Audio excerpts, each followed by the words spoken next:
as well. So that, again, we can contribute, as we were a moment ago. We can contribute to nature. We can applaud and encourage life in all its forms.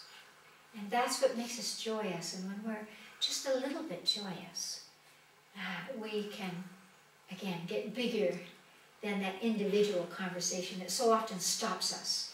What if you actually experienced yourself as an angel? What if you actually felt that you were speaking to the devas, that the fairies and the spirits that move in the power of nature could be accessed through your consciousness, because they can. And they have so much to teach us. We wait for the groundhogs to say, will there be 6 more weeks of winter? You could just go out and ask any horse or any rock or any bulb, you know, or any vacant ground. Hello, how long will it be before you emerge? And we would know the answer. And not only that, but we would know how to tend, how to give back, how to be the nurturers, so that we fulfill our destiny, rather than just taking from the outside world, but realizing that the power is in the giver.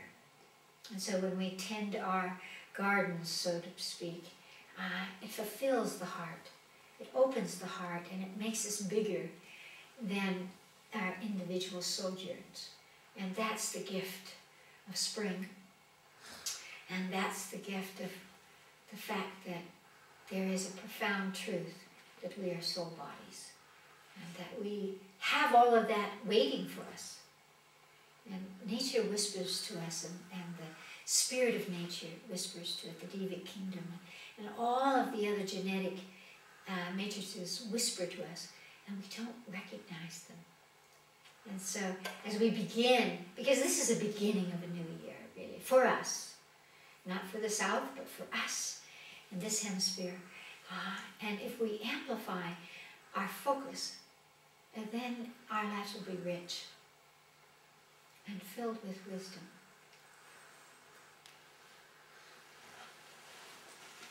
Chris, when we're talking about spring and what's going on with the soul bodies, how does, I know you said before that like our horoscopes and the stars are like a jumping off point, a map for us to fly beyond or move beyond. And would you speak a little bit about what might be happening now and how we can jump off that diving board without fear and move ahead so that we can really make some shifts and changes? Yeah.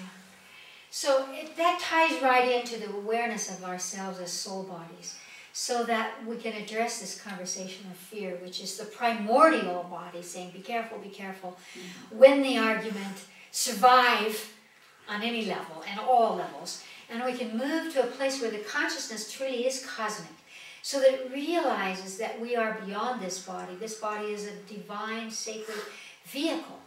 The consciousness moves beyond it. When we actually grasp that, not just intellectually, but within the mind of the cell, we do begin to move fearlessly.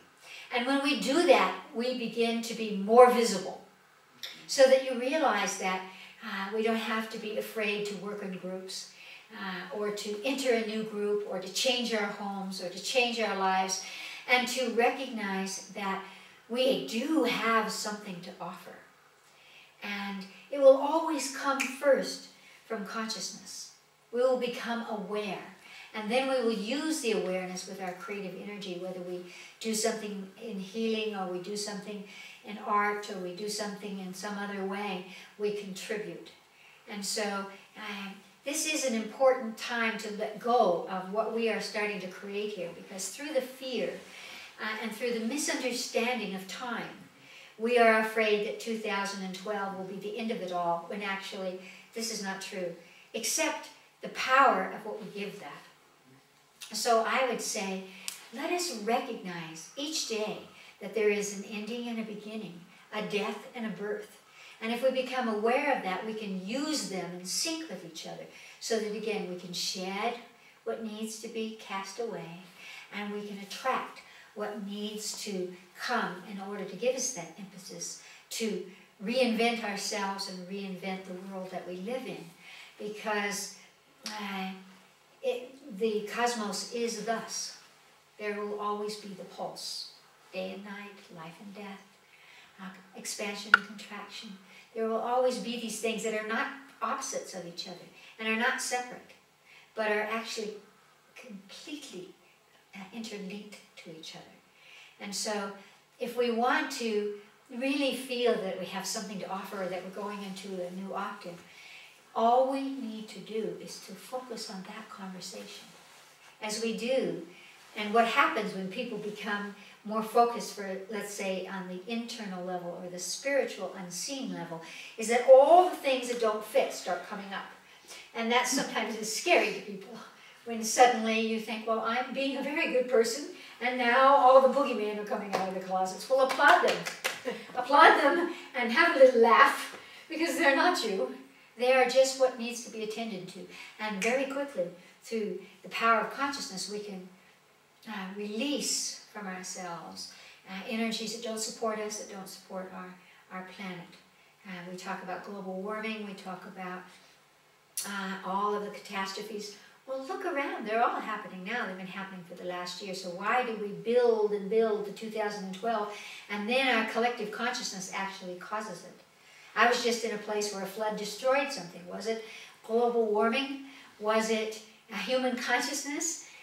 Was it simply a refreshing, a flooding that feeds the earth, and therefore necessary? And so what we want to do is to always offer something. When you hear a negative conversation, you know, oh, everything is falling apart, we can't make it, that's when you use the power of consciousness and say, here's what I have to contribute to that. And from my perspective, the most powerful thing that you can contribute first is light. Because all energies, all compositions, all genetic matrices are formed by light. That's the essence and the source.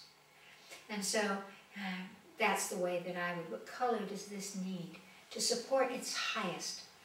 And when we give in that way, through our highest, that's when we suddenly think, you know, what I can do also for this is the doing this and this and this and this.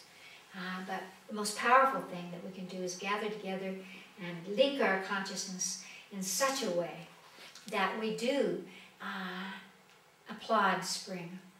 I was just in Africa, and one of the things that excited me so much was I was right on the equator, and part of the time I was above the equator, and part of the time I was below it. So I was in the north and the south hemisphere, and I could see all the constellations of the southern hemisphere and the northern hemisphere together. And it was a great meditation for me. You know, that suddenly this thing of these constellations only occur down here at this time. Well, they were all there together in the sky. And so it reminded me of how it is that we move back and forth and belong to it all. We belong to it all. We belong to the tragedies, and we belong to the great inspirational potential. So it's going to take an stretching out right now, not a contraction. Because when you have fear, you contract. Right now, we have to stretch into the possibilities and to really ask our own intuitive essence of the soul, our higher self, to show us, how shall I contribute? What do I have to offer us? And that will make your life rich. And it doesn't have to be a big thing.